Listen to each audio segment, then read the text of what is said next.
How this is how we jive from Mass Communication. Here I'm again with another unboxing. I have a pack for you guys.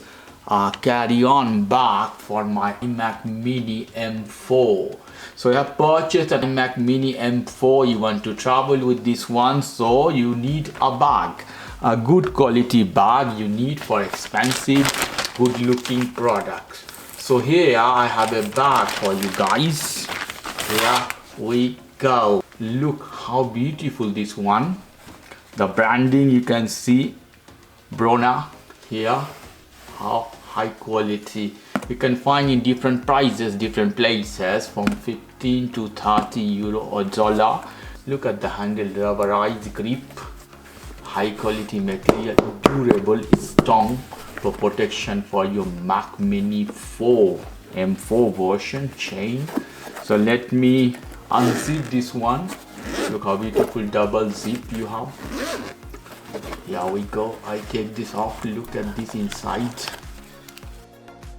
This one to dry up, and the texture inside is soft, something as a velvet if I'm not wrong, this material. So your product will stay good.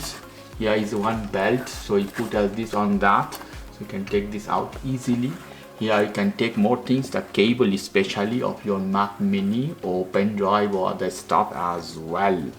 So I take this off, I put one side, and I will put my Mac Mini here directly. Wow, it's perfect, the size, you see how perfect. Then you close this. That's all. Then you carry with you wherever you go. Beautiful Mac Mini bag for you guys. Lovely price, as I said, from 50 to 30 euro. Okay guys, if you like this video, please do subscribe to my channel. If you like this segment, please give me a thumbs up. Take care till then, boy.